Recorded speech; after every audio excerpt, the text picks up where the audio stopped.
Good evening. So, I have a little change to the setup here tonight with respect to the audio. I kind of jacked my microphone all the way up so I could just leave it on the desk, not touch it, and hopefully it'll pick up my voice pretty clear. So if that is the case, then let me know. And if it's not the case, then, let me know if it's too loud, too low, or if it's just right. That's the goal, right? Is to just kind of get the level to the point where it, is one less thing to think about when we're trying to go through the process here. And so hopefully that'll be tuned nicely. I'm planning on doing a lot of reading tonight, so it's important that the audio is clean.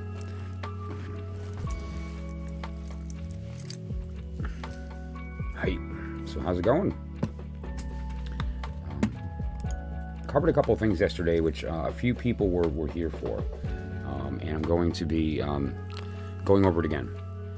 So I apologize for some of the duplication, right? The memo from the Department of Redundancies department. But that said, though, it's important stuff and it's good stuff, and I'm going to try to keep it fun, interesting, right? It's an interesting subject anyway. We're talking about numbers in the Bible, right, and how they apply to some of this knowledge that I talk about here.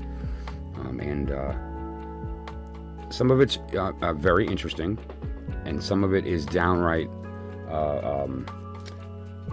wow, just heavy. When you look at the combinations and how this all comes together. Shoo. How's it going, my brother? So it's going to be a lot of fun tonight. Scrying is an interesting subject as well. This is one thing that somebody had requested that I talk about, and I'm happy to do that. It's a very important part of my work, and a lot of people out there do it without even knowing. And so we're going to discuss what scrying is, how to do it. We'll take a look at how I use this as opposed to a magic mirror. We'll talk about magic mirrors and some other things. The idea of scrying and what it's really all about, right? I also want to kind of speak a little bit about bibliomancy with respect to the divinatory process, right? And so it comes down to what book you use is not as important as you might think.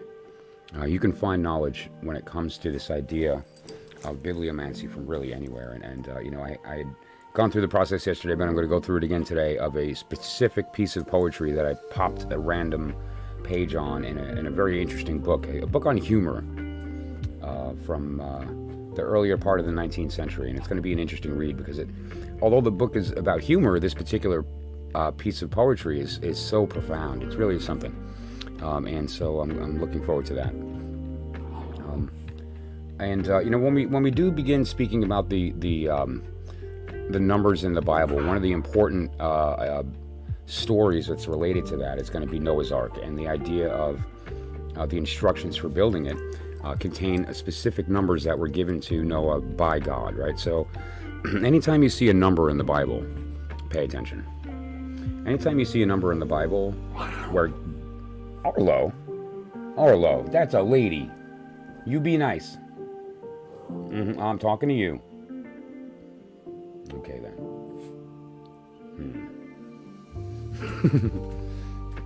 Come on up, buddy. No? Okay.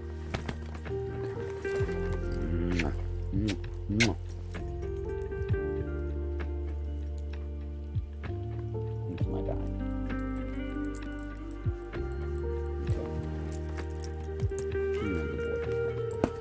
Okay, I'm not upset, don't worry. I just, you got to be careful with her. She's smaller than you, and I know she's rough, but she's still a lady.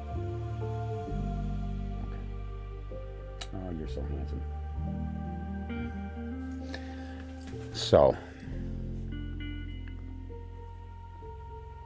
anytime you see a number spoken by God to somebody, that's a biggie.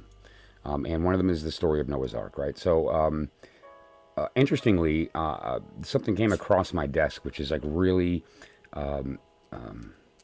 serendipitous, right? It's another one of these synchronicities. I was having a conversation with somebody, and they had mentioned something related to Noah's Ark, and my mind immediately went to, the poor unicorns, right? And I always thought it was interesting that the unicorns are mentioned in the story. I don't think they're in the actual Bible, but they're in my Bible. But that said, though, it's cool to think about the fact that they didn't make it on the ark, but they did exist. Right? And that said, so I'm going to read something that someone had sent me over from Shel Silverstein that is, believe it or not, tied into everything I talk about here on the channel. So it's going to be one of those interesting correlations. It's going to be fun to go through that as well. And obviously we're going to talk about some tarot and maybe do some readings. Pull out the Oracle deck. It's something that I picked up new, and I've been using it a lot. And I have to say, it's so simple.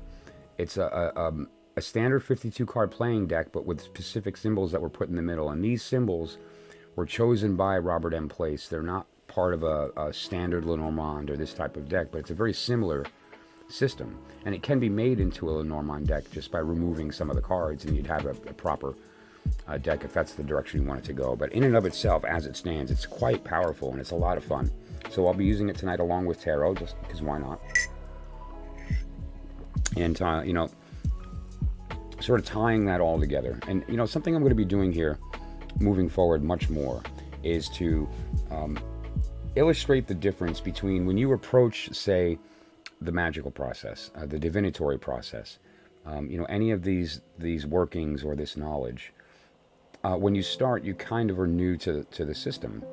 And so you get your cards and you shuffle them up and you pull out your little white book and you do your readings, and you can gain some serious insight. And then you may graduate to Rachel Pollack.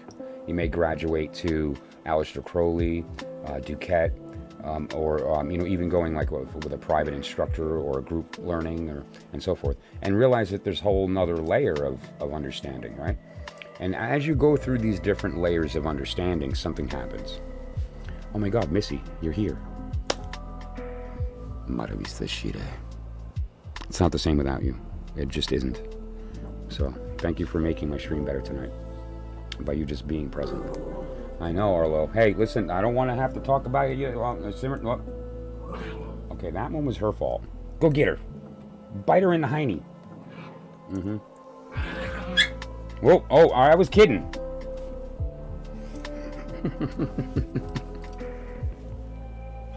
Okay, so Arlo is a Chiweenie, which you just saw, right? He's Chihuahua Dachshund. He's mostly Dachshund, but he's Chihuahua Dachshund. And Melanie is 100% long-haired Dachshund. And let me just be clear. Arlo is a very mellow dog. Melanie is a whirling dervish of a beast, of a dog. I don't care how small you think she is just pure dominant, right? She is the alpha, period.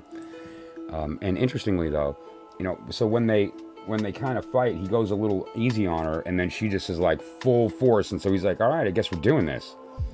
And that's what just happened. So here I am trying to defend her, being like, oh, dude, that's a lady. And then she does some kind of Yoda jump across the couch, boom, boom, and then bites him, and then he bites her, and she whelped. So that was cute, but, she had that comment. Come on, man. You practically took an eyeball.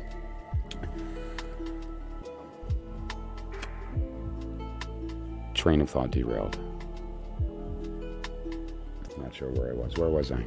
Was I just letting everybody know how important that my sister's in the room? I think that's where I was. So yeah. That said, though,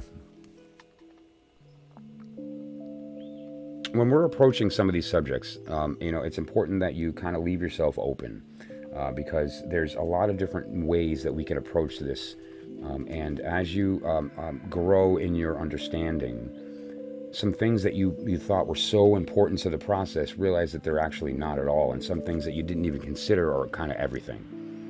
And so what I thought it might be an interesting thing to do is to talk about not only my own journey, but other individuals that have approached the occult sciences or the Hermetic sciences or Rosicrucian type stuff,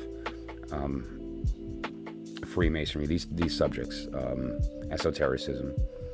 As you develop your understanding of these and you reach different levels of enlightenment, the way that you use the tools changes dramatically.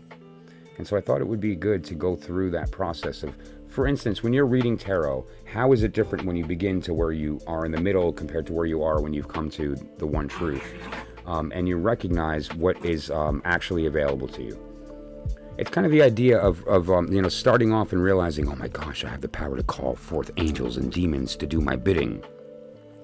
And you go through the steps and you get your Goetia and you do all your whatnots and you get your circles and You know, you paint your magic mirror and you do your incantations and you light your candles and you have your fancy robes and you walk around feeling all powerful. And, you tell your friends that how I saw it, and he came to me, told me things. I know because I was there. You know, and then you go through some additional learning and you come to some important truths and you do real magic and you start to see things happen that are real and it works. And then you recognize, okay, well, this whole thing that I thought I was doing by calling demons and angels and whatnot, it's not really angels and demons. It's sort of like a psychological process. I'm activating parts of myself that are manifesting these things in the world. Okay, then that's another level of enlightenment. Then there's another stage after that where you come to the one truth, actually. That it's no longer a mental process, but you realize this truth from an actual place and it becomes a practical tool for you. And when that happens, something very interesting happens. You recognize that the angels and demons that you thought you were calling that aren't actually angels and demons, but parts of your psychology are actually angels and demons. They are actually outside of you, separate from you in the world that you can activate to do your bidding. Right now, so here's the funny part, is that none and all of that is true. None of it and all of it. And so what do we do with that? How can we use this to unlock these secrets, to unlock these tools, to give us access to this information and knowledge so that we can better understand how we can maybe affect our lives in a way where we can get rid of some of the negative energy, or maybe bring in positive, or not even negative and positive. Find a balance and become clear in our mind and heart so that we can be open to manifesting and we can be open to the truth. And we can make these positive and negative forces accessible to us practically, right? And that's really the goal of a lot of these organizations that teach this stuff, or that is accessible to us because of their publications. And it's really important that we're open to do that. I'm happy you're here too. I am. There's just an energy here that, you know, it's like getting together with family and you know, bouncing off of each other good ideas. So we have to kind of consider where we are in that process, because when you first start out and you're going through this, looking at reading the future, or looking into the past life stuff, you know, shadow work and these things, it's easy to go out and read some books and learn some things. But then it's a matter of saying, okay, well, from a practical perspective, what's my best modality? Right? Am I a Themelite? Am I a Hermeticist? Am I an esotericist? Am I an occultist? Am I a Christian? Am I a Jew? Am I a Muslim? Am I none of those things, right? There's so many different religions, faiths, you know, ideas in the world that it can be a little hard to pick. And so, you know, what I've decided to do personally and individually is this, and many people in my thinking, I believe, think the same way, which is that we kind of take the unification of all these bodies and we drop off what's not necessary, or that's doctrinal, or that's dogmatic, and what we're left with is a truth. And that truth is one that transcends cultures, and it transcends religions, and it transcends the anthropomorphed by humans, and it becomes rather a form that we can share. We can share it with a blind person. We can share it with a deaf person. We can share it with somebody who doesn't know God. We can share it with somebody who refuses to have anything else in their life but God. And it will satisfy everybody, because there's no limitation culturally or religiously, or there's no price of admission other than your openness to the information and your ability to interrogate it internally to find your own version of that truth. That's what we're here to do. Right? So, so what I'm going to be doing as we go through the next several shows is as we go through each modality, I'm going to talk about its application, not only from the respect of how you use these tools when you're new, but also how you use these tools as you go through your process, and being open to those definitions changing. You know, in my particular circumstance, one of the most dramatic changes was within astrology. You know, we learned the language of astrology as a child, right? We're flipping through the funnies on Sunday, and you know, there's the horoscope, and we go through that exercise, and then we get a little older and we get a little more. I love that. I want that on a t-shirt. That's totally happening. I'll give you half. So here's the deal. The language is solid, and we could use it to communicate. Like the idea of the Capricorn compared to the Leo, what Aries really means, like this sort of the Mars energy and all these things. But it turns out, very much like the tarot and other things that I've spoken about, on the higher level, in the plane of infinity, where things actually exist before they become physically manifest, it's a very different place, right? We're not talking about physical planets that have the rules of the rotations and where they appear. And, clearly, as we all know, if we lived on a different planet in a different solar system, we would have a totally different sky. None of these symbols would matter. Aries wouldn't be where Aries is. There is no Leo. What's Venus?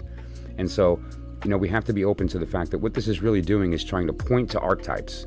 And then we use our understanding of the language and our mind to kind of combine these things. We give it to our heart. Our heart speaks what it thinks it means, and then we can use that information. But now, in the higher world, it's a very different kind of reading. For instance, Aries is ruled by Mercury in the higher world. Mercury?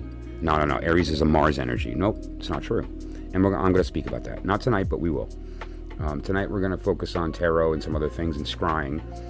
But it's important that we know when you're reading somebody's chart, as an example, we can go through the step of reading the astrological chart from the perspective of the houses, the signs that we all know, right? I even have my pentacle I put together as a little diagram, so I can have it here on the table, and whatever the case with my the tarot stuff on the back, right? The elemental stuff. But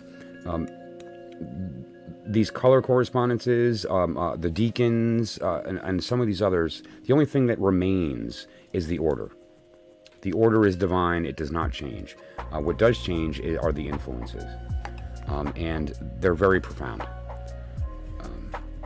And so a lot of the information that I'm going to be speaking about with respect to that comes from the Theosophical Society, which was founded by Blavatsky. That's another powerhouse of an individual when you're attempting to access some of this knowledge. Her approach was very different than Crowley, very different than your modern hermeticist of her day. And she did something very very profound in her secret doctrine and Isis Unveiled. And the Theosophical Society that came born from that is an organization who's really focused on the practical application of spiritual knowledge, right? Which is really my wheelhouse. We would probably get along great. And I do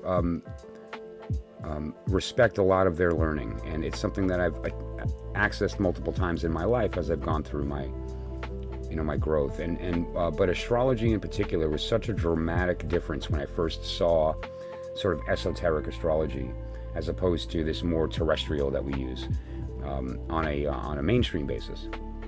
And it makes sense because I've bumped into a couple of practicing magicians, specifically hermeticists, but that lean toward esotericism. And they read planetaries differently. They read dignitaries differently, and it's like, where did that come from? And that conversation led to a whole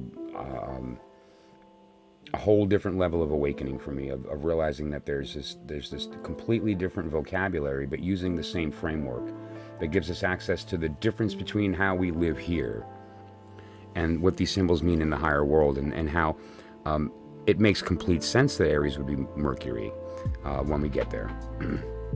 And so that's going to be fun, and it's going to be coming up in the next several days. I would say beginning of next week, I'm going to have good stuff to show up with the differences between the signs and some other information. I'm kind of sharpening up what some of the resources that I'm going to be using to illustrate, to disseminate, and having some material that'll be available for download and some other things, right, as I begin to develop these lesson plans related to that subject line, right? So that's going to be tarot, I Ching. It's going to include sortilege, which includes the runes and other lot-based divinatory systems, the bead oracle, and various others, and how these can be used within the varying stages of your awakening, right? And that's going to be really great. And from an astrological perspective, okay, baby, come on.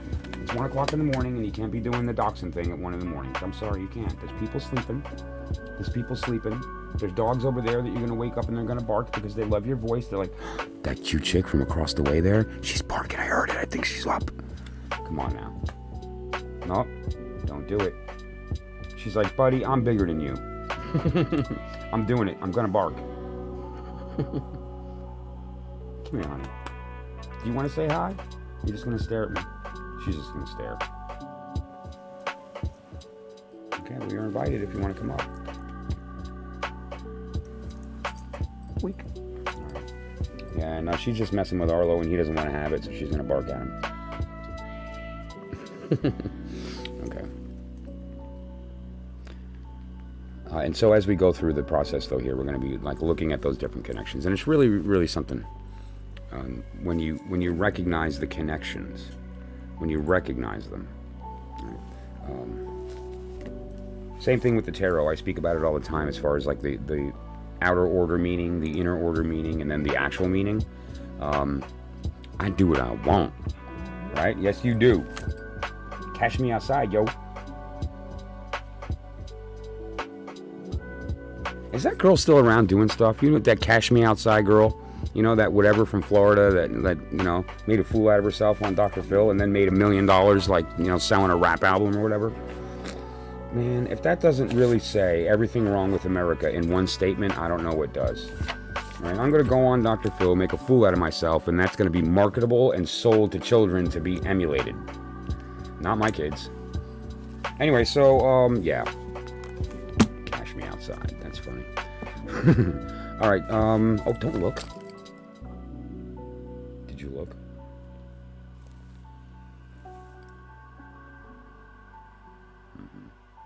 Okay, so, on that note, let us begin.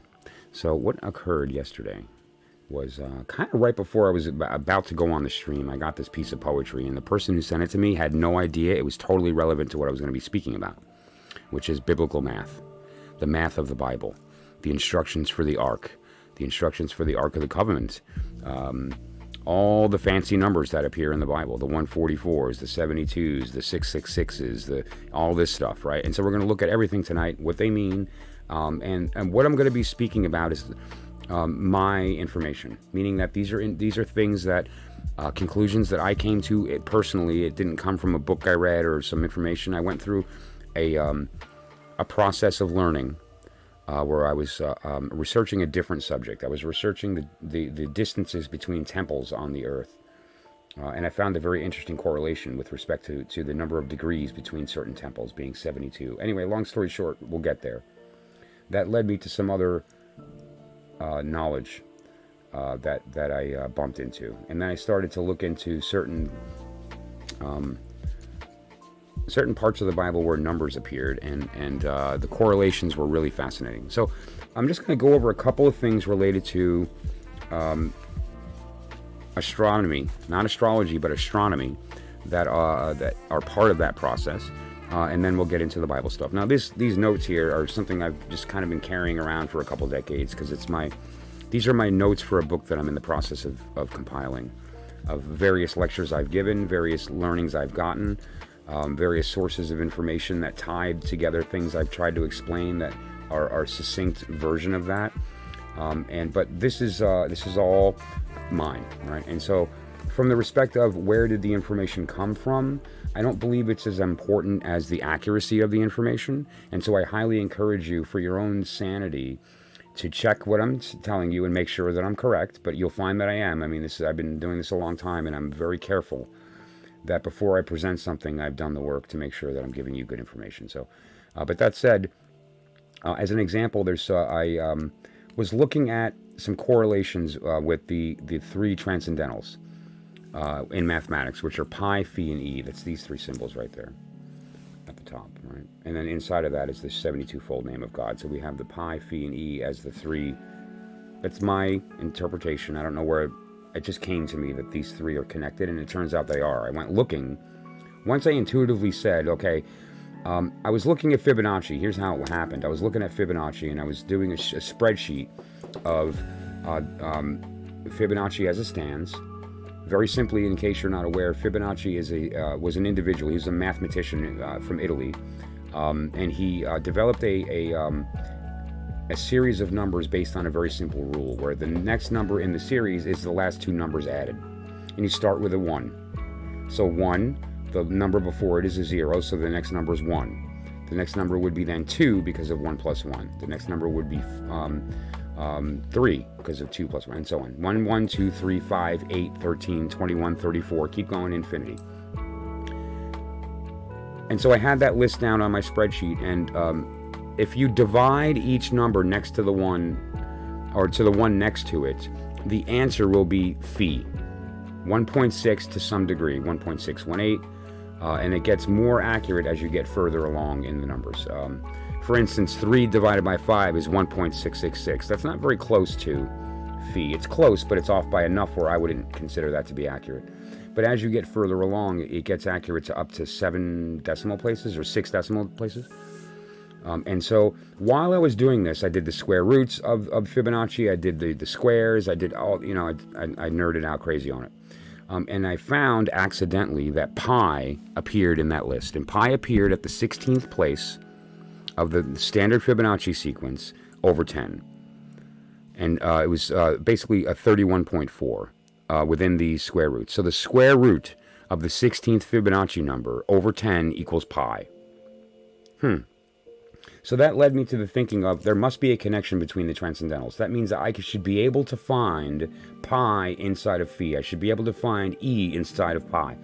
And I went through the motions, and I found it. It's all over the place. And so here's some examples of that. And these are examples also that appear in our solar system. This is the third time you've been in here. Thank you so much for popping in again.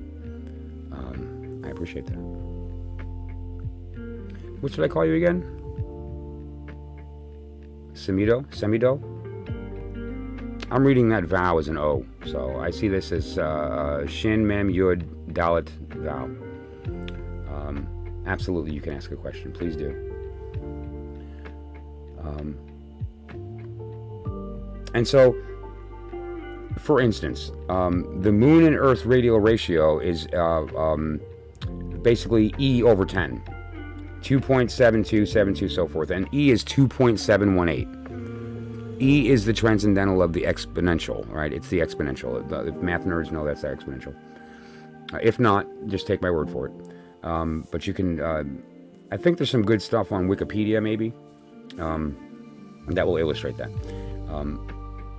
Earth and Mercury's radial ratio is phi plus 1, 2.6 to 1. The period of Venus, which is the distance around the sun, if you were to take its rotation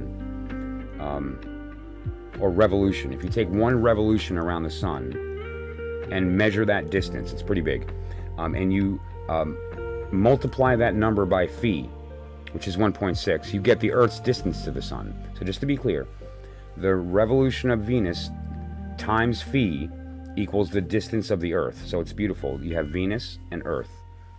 Gorgeous. Which is actually the symbol for phi, right? This is the symbol for phi in Greek. Right, a circle with a line through it. That's just beautiful. Completely coincidental, I'm sure. I don't think that the symbol for phi was chosen because it illustrates the Earth and Venus. That's not what I'm saying. But it is an interesting correlation. The cosine of 72. Now, just to be clear, there are 3 ratios within a triangle that are with respect to the length of the opposite side to the angle that it's facing. Okay, the sine, cosines, and tangents refer to these relationships between the angles and the length of the opposite sides. The cosine of 72, which is the number that relates to the Shem HaMephoresh, the 72-fold name of God, the unspeakable name, which I will be discussing here on the channel with diagrams and all this other stuff. This is really interesting stuff. The cosine of 72 is exactly half phi.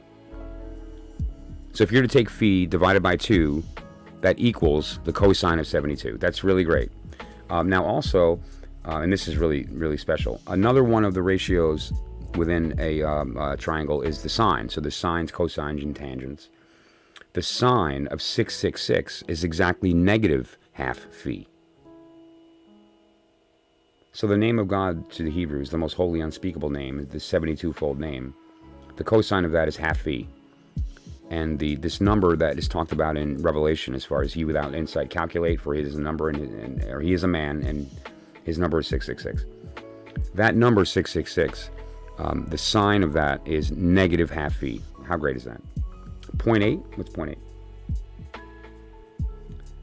Yes, or negative 0.8. Negative 0.8, right. And so now multiply that by 2, and you're going to get negative 1.618, which is phi. And there's also the reciprocal of phi, which is 0.618, basically phi minus 1.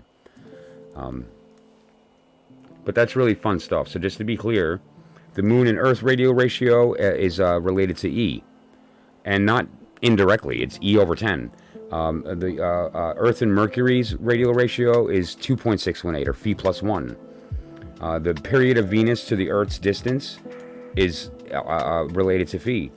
A 360-degree circle cut into 5 is separated by 72 degrees. And this is a great example of that, right? That's what that would look like. If I take a circle and cut it into 5, this angle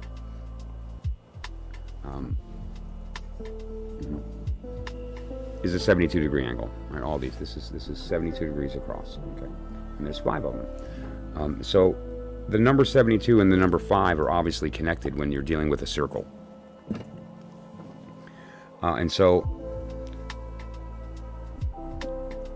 some very interesting things come out of that relationship. One of the most important is for instance, Venus. If we look at Venus from our perspective up in the sky and we watch its revolution around the sun, what it does is it draws a pentagram in the sky. It's a 5-fold symmetrical pattern. It's beautiful. I highly encourage you Google that and take a look at it, because it's a pretty thing to look at.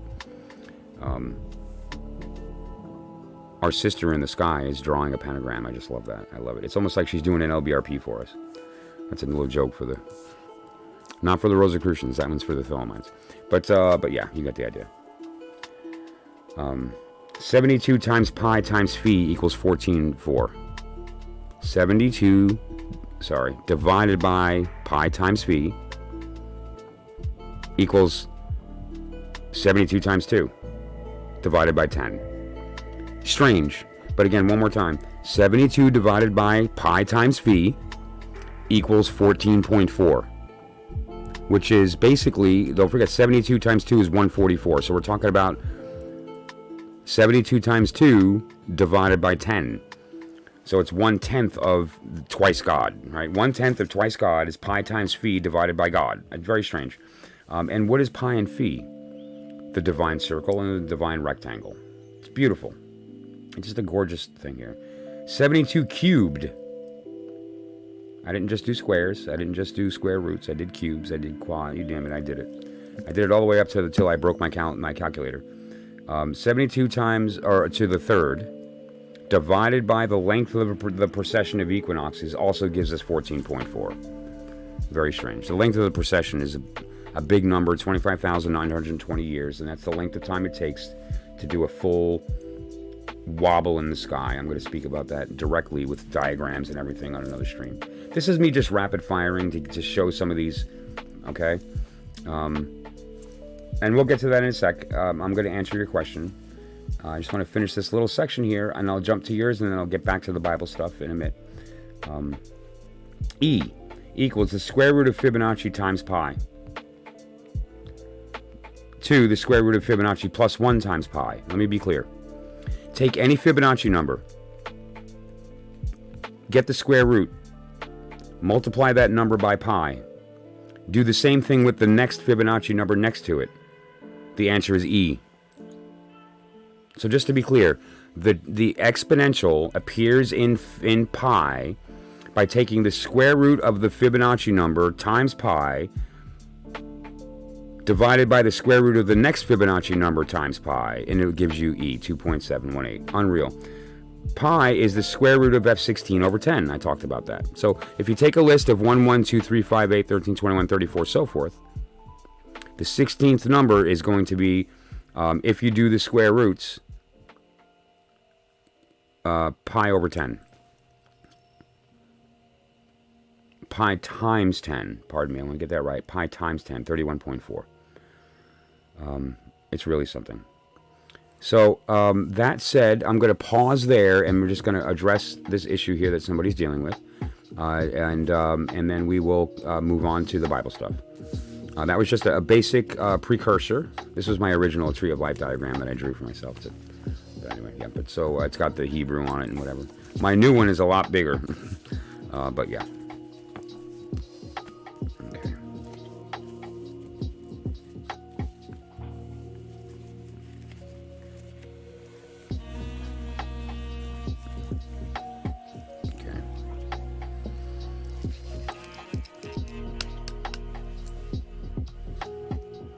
Let's use Surrealist. I haven't used Surrealist in a couple days. Okay. Brianna, how's it going? Good to see you.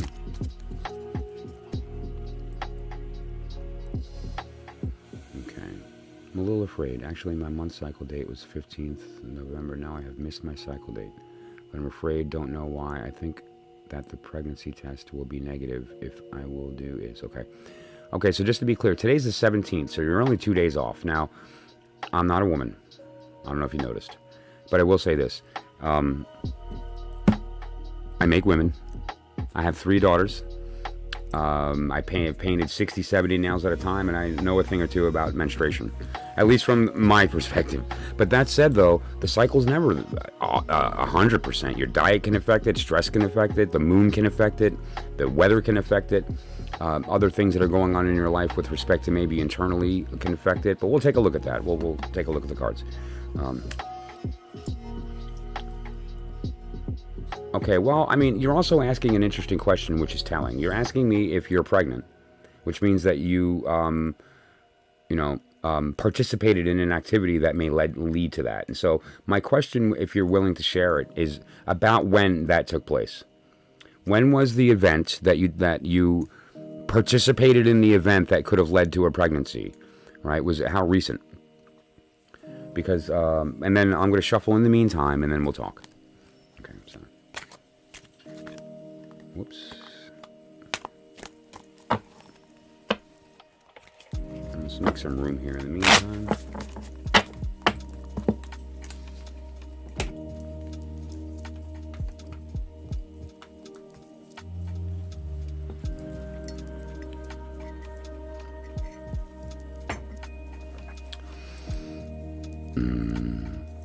Coffee. Okay.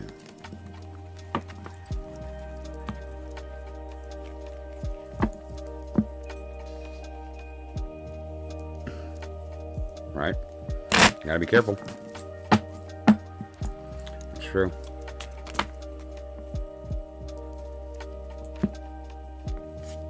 Okay. Huh. Lovers and Ace of Wands.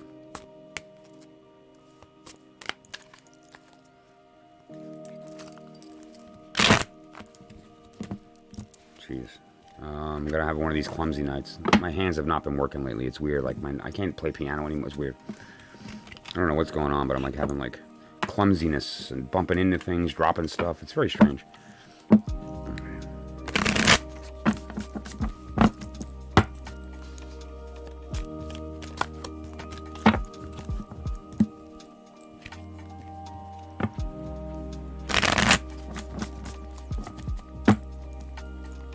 Oh, really? I'll wait till I get to the Bible stuff then. Tell him to stick around. He's going to love it. By the way, you're so dreamy, dude. Listen, I'm straight. I've never been with a man. I have no desire to be, but I don't know. You do it for me. Maybe it's the beard. You know? It's probably the beard. But really, though, let's do this. So far, what we're looking at is kind of interesting with respect to your question, okay? So, I don't know. 7 of Wands. 7 of Wands. Okay, let's look at this here. I don't read reversals, and so if you see me turn the card, that's fine. So what we have here is the Lovers, the Ace of Wands, the 7 of Wands. What I looked at here, and this spread that I chose, is basically a karmic vector, right? A past, present, future. But more importantly, it's not. It's a now, but it's giving me some idea of what the influence was and where it's kind of pointing. But this is all a now situation. So let's just look at that. the Lovers. The Lovers does not mean love. The card in the tarot that means love is the Two of Cups. The Lovers is a little different. The Lovers is the idea of temptation. Notice they're apart. And in fact, if you see how she is, she's actually can't move, right?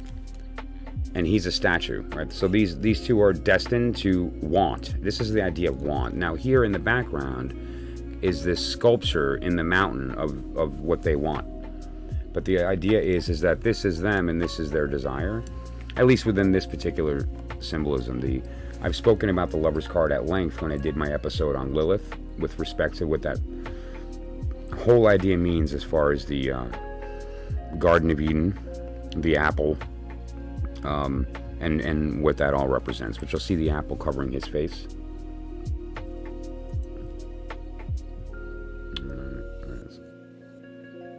My lighting changed up a little bit. One of my ring lights is broke, and so I have a backup but it's smaller and different, and so the lighting changed a bit. So the Lover's card also refers oftentimes to temptation, and specifically the reason that we act. It's the lesson of the why we decided to facilitate the connection. You know, was it out of a desire for love, or was it lust, or was it wanting to feel like there's a belonging, or whatever the reason is. The initial reason with respect to the Lover's card was the idea that there was a manipulation that took place. Eve was manipulated. Eve then manipulated Adam, and then out they went. It's more complicated than that, which again I talked about, the fact that Eve was not manipulated, she fulfilled her destiny. Well, it wouldn't hurt to take it. I would say, and this depends upon the when, right? So I'm not sure if you answered the question of when the event took place. Because typically you want to wait a little bit after. Yanis, how's it going? You want to wait till a little bit after your first missed period before you can actually accurately determine whether or not you're pregnant. There's a little bit of a window there where the hormone has not developed enough where the test can be sensitive unless you go to a hospital. A hospital can get you an actual pregnancy test that's legit. It's a different process. So a store-bought is going to require a certain period of time. Although some are better than others. Lately they have some that you can have an answer as early as a couple of days. But what it'll allow you to do is to have some comfort and safety. But we'll get there. I haven't gotten there yet. Because the second card is the Ace of Wand. The Ace of Wand is the root of the energy of the masculine. The Ace of Wand is a penis. It is that root chakra. And that is the present moment. But now if you see how he interpreted this card, the artist here, right, how that's split in half there, right? So this idea here of inside, and it almost is indicative as well of a testicle, which is very appropriate considering that what does the wand do but bring the will into the world through the cup, right? And so what we're talking about here is that this is pointing to that same thing. But I will say, if you notice, the egg is broken. So it's almost indicative of the fact that the seed may not have found purchase, right? And we're going to ask that question directly, a positive and a negative. We're going to get there.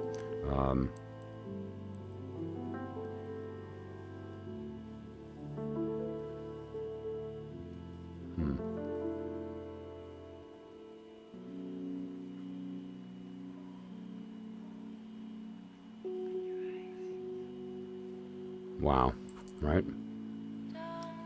So, but that said, though, I would say there's no reason not to take a test, regardless of what I tell you. Like, you know, just to have one.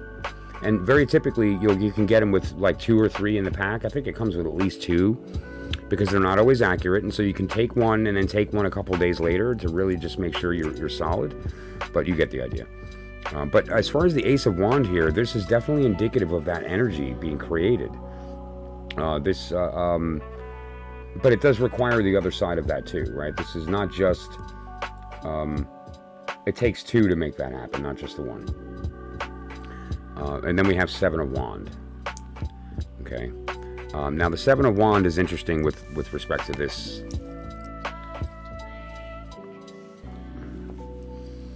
I going to do with the lighting here? I'll do this. I'm sorry, I'm just getting frustrated that it's not coming up on the screen cleanly, and so let me jump here. And I'll just pop up a Rider-Waite version that's going to be clean on the screen. Okay, that's the Seven of Wands. Okay. And so, and then this interpretation is interesting, but it's a person up on there, you know, battling these forces. So there's, and that, now let's look at this from the respect of the question that you're asking, which is about pregnancy, because what I'm seeing here is a bunch of sperm coming out the egg, and the egg is saying no, right?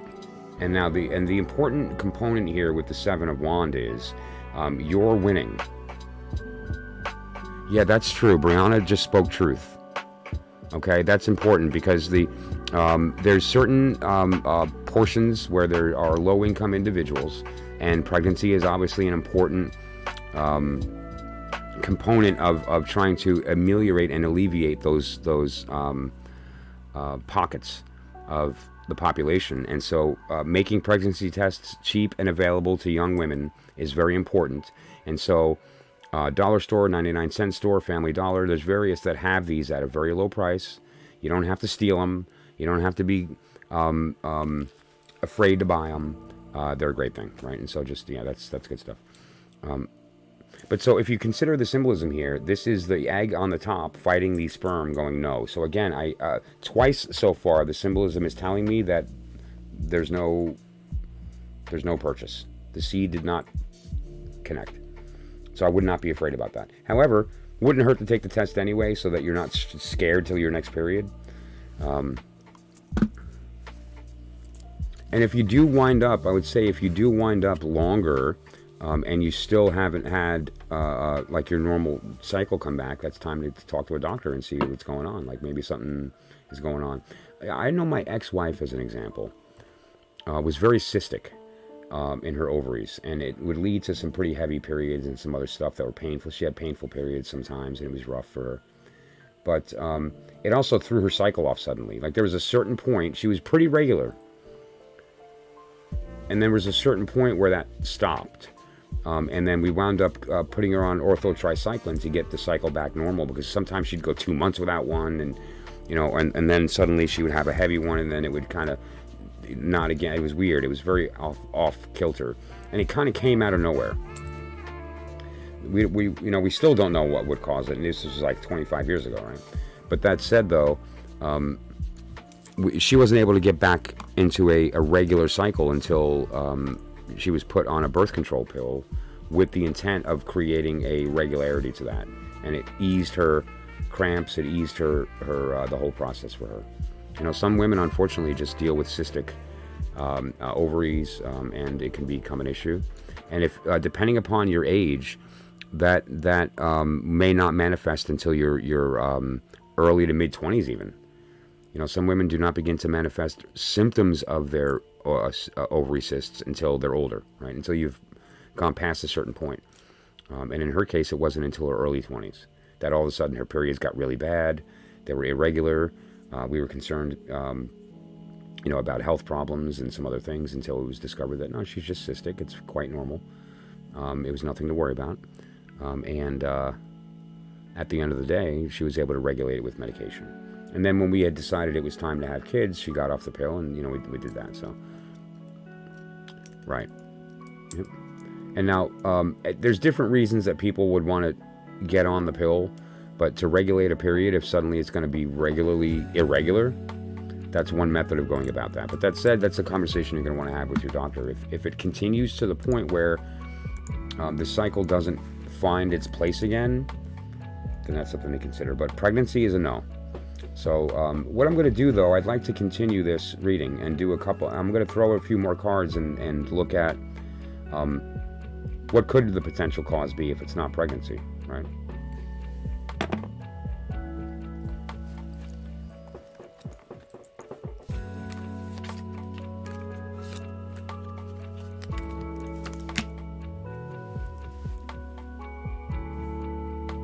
Don't worry, you're overreacting.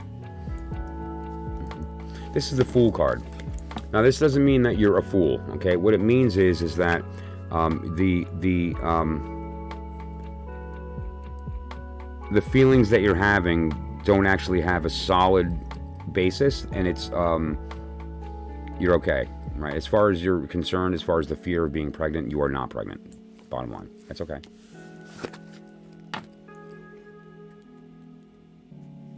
Yeah.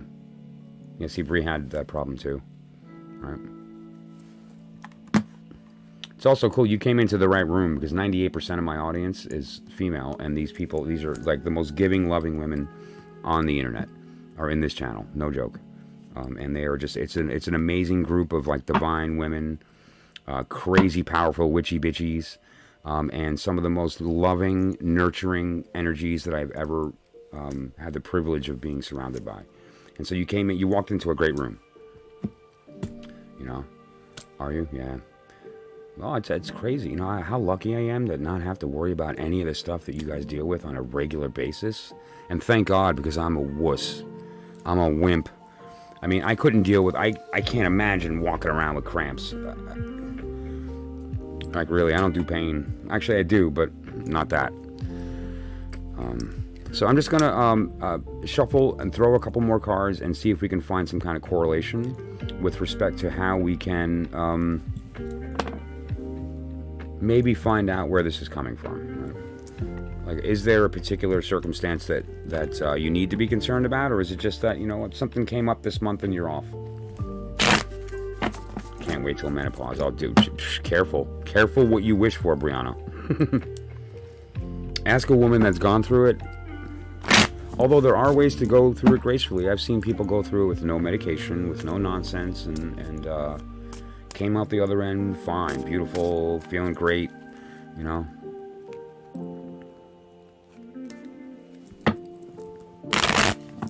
But yeah, you don't have to worry about that for a while. You're too young to even say that word. Although there are things that can kickstart it. Early menopause is a real thing, and you know what? With the stuff that's going on right now, with respect to growth hormone in the food, to the fact that there are so many people on antidepressants and mood stabilizers that it's present in the water table through urination. That's right. There's so many people on the planet taking mood-altering drugs that are prescribed that, due to human beings' waste product, it is present in our, we shower and it's in the water that we shower, it's in this food we drink and eat. It's present in the water table, detectable by means. So, that said, all of these things can alter how your body changes over time. And if you consider, like, look at how human beings are developing, and at least here in America, as an example, because of the diet.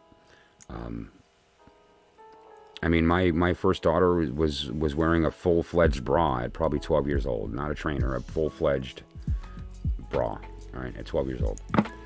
Now, the women in my family are kind of a bit bigger, but at the same time, so that gene carried, but at the same time, like, I don't know. And I think that has a lot to do with the food, the growth hormone, and some other things that are affecting how